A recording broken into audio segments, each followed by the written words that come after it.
दोस्तों, आज की गौतम बुद्ध कहानी के माध्यम से हम आपको बताएंगे कि बुद्ध के नजरिए से हमारे जीवन का मूल्य क्या है।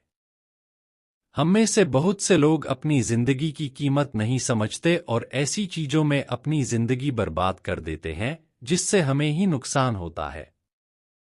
कुछ लोग शराब के पीछे, कुछ लड़कियों के पीछे और कुछ पैसों के पीछे अपना पूरा जीवन बर्बाद कर देते हैं।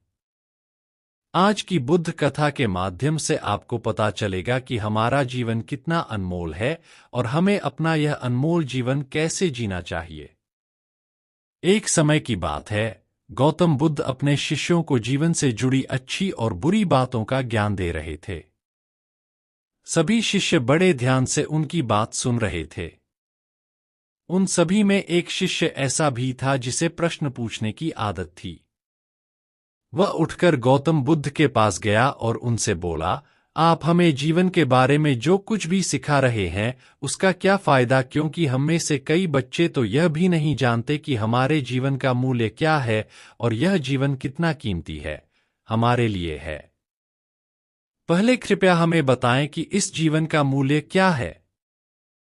बुद्ध ने अपने शिष्य की बात सुनकर अपने कमरे में जाकर पत्थर का एक चमकता हुआ टुकड़ा ले आया। तुम्हें इस जीवन का मूल्य तब बताऊंगा जब तुम्हें इस पत्थर का सही मूल्य पता चलेगा, उन्होंने कहा और टुकड़ा अपने शिष्य को दे दिया। आप भी इस पत्थर के टुकड़े को किसी को नहीं बेचें।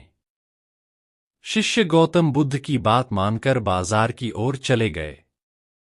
उसने पहले बाजार में एक फल विक्रेता को देखा और उसे एक पत्थर दिखाकर पूछा, इस पत्थर के बदले तुम मुझे कितने फल दे सकते हो? फल विक्रेता ने कहा, यह पत्थर कोई खास नहीं है, लेकिन फिर भी मैं तुम्हें इसके बदले में 10 केले दे सकता हूं। वह शिष्य उस पत्थर को लेकर आगे बढ़ गया। तभी उनकी मुलाकात एक सब्जी बेचने वाले से हुई। शिष्य ने सब्जी विक्रेता से पत्थर की कीमत पूछी। इस पत्थर की कीमत के बदले मैं तुम्हें अधिक से अधिक सब्जियों से भरा एक थैला दे सकता हूं। सब्जी विक्रेता ने पत्थर को ध्यान से देखा। उस पत्थर को लेकर शिष्य एक सोने के व्यापारी के पास गया। पत्थर के उस टुकड़े की चमक देखते ही सुनार ने उसकी कीमत 100 सोने के सिक्के लगा दी। जब शिष्य ने टुकड़ा बेचने से इनकार कर दिया तो सुनार बदले में 200 सोने के सिक्के देने पर सहमत हो गया। लेकिन शिष्य ने वह पत्थर नहीं बेचा। इसके बाद शिष्य एक हीरे के व्यापारी के पास गया और पत्थर का टुकड़ा उसके सामने रख दिया।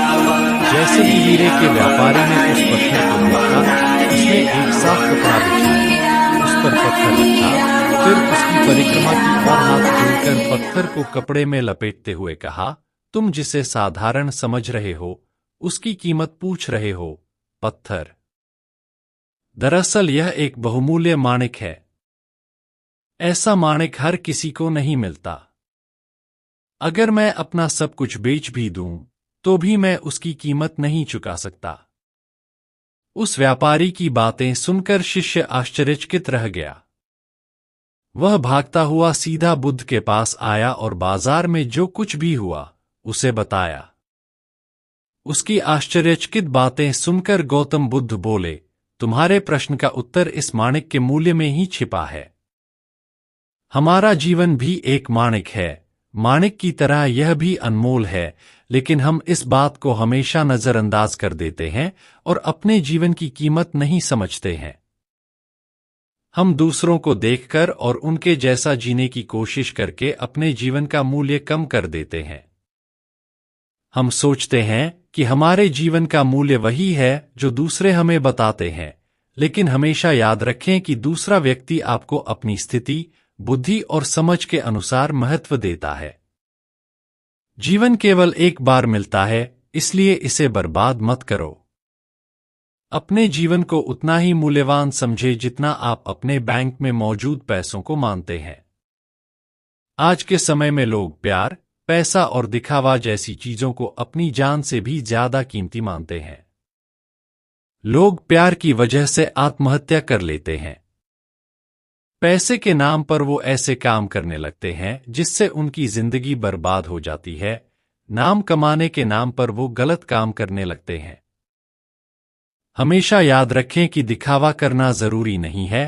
प्यार दोबारा पाया जा सकता है, पैसा दोबारा कमाया जा सकता है, लेकिन जिंदगी दोबारा नहीं पाई जा सकती। इसलिए अपना अनमोल जीवन अच्छे से जिए। हर सेकंड का आनंद लें। कभी यह मत सोचो कि तुम इस दुनिया में किसी काम के नहीं हो। यह कभी मत सोचो कि तुम्हारा जीवन निरर्थक है। तुम्हारे होने या न होने से कोई फर्क नहीं पड़ता। जब भी आपके मन में ऐसे नकारात्मक विचार आएं, तो बस खुद को याद दिलाएं कि जीवन एक रत्न है और यह अमूल्य। बहुत समय पहले की बात है, जब भगवान बुद्ध अपने शिष्यों के साथ यात्रा कर रहे थे। एक छोटे से गांव में पहुंचकर वे एक विशाल वृक्ष के नीचे विश्राम करने लगे। गांव के लोग बुद्ध के आगमन की खबर सुनकर वहां जमा हो गए। उनके बीच एक महिला थी जो बहुत दुखी और परेशान थी। उस महिला का नाम अमृता था। उसकी एकमात्र संतान कुछ दिन पहले ही गुजर गई थी और वह इस दुख से उबर नहीं पा रही थी। अमृता ने सुना था कि भगवान बुद्ध महान ज्ञानी और करुणामयी हैं, इसलिए वह उनके पास मदद की उम्मीद लेकर आई थी। अमृता ने बुद्ध के चरणों में गिरकर कहा, हे भगवान, मेरी मदद कीजिए। मेरा हृदय दुख से भरा है। मैं अपने बेटे के बिना जी नहीं सकती।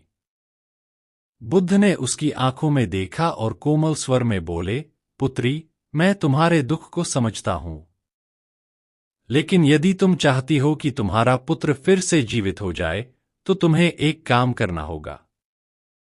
अमृता ने तुरंत कहा, मैं कुछ भी करने को तैयार हूं, बस मेरे पुत्र को वापस ला दीजिए। बुद्ध ने कहा, तुम्हें गांव में जाकर ऐसे घर से सरसों के दाने लाने होंगे जहां कभी किसी की मृत्यु न हुई हो। अमृता ने तुरंत गांव में घर घर जाकर सरसों के दाने मांगना शुरू कर दिया। पहले घर में जब उसने सरसों के दाने मांगे, तो घर की महिला ने खुशी खुशी सरसों के दाने दे दिए। लेकिन जब अमृता ने पूछा कि क्या इस घर में कभी किसी की मृत्यु नहीं हुई, तो महिला ने कहा कि कुछ साल पहले उसके पति की मृत्यु हो चुकी है। अमृता ने दूसरा घर, तीसरा घर और चौथा घर भी इसी तरह देखा। हर घर में किसी न किसी ने अपने प्रियजनों को खोया था। वह दिन भर भटकती रही, लेकिन उसे ऐसा कोई घर नहीं मिला जहां किसी की मृत्यु न हुई हो। शाम होते होते अमृता बुद्ध के पास वापस आ गई। उसकी आंखों में आंसू थे, लेकिन इस बार ये आंसू दुख के नहीं, बल्कि समझ और साक्षात्कार के थे। उसने बुद्ध से कहा, भगवान, मैं समझ गई हूं। मृत्यु जीवन का एक अटूट हिस्सा है। जैसे जन्म होता है, वैसे ही मृत्यु भी होती है। मैं अब अपने दुख को स्वीकार करती हूं और उसे शांति से सहन करूंगी। बुद्ध ने मुस्कुराते हुए कहा, पुत्री, तुमने सच्ची समझ प्राप्त की है। जीवन और मृत्यु के इस चक्र को समझकर ही हम सच्ची शांति और मुक्ति पा सकते हैं। इस प्रकार अमृता ने अपने दुख को समझदारी और धैर्य से स्वीकार किया और अपने जीवन में शांति और संतोष की ओर अग्रसर हुई। बुद्ध की शिक्षा ने उसे जीवन का सही अर्थ समझने में मदद की और उसने बाकी जीवन सद्भावना और शांति में बिताया। तो दोस्तों, आपको हमारी यह वीडियो कैसी लगी? इसे लाइक, सब्सक्राइब जरूर करें।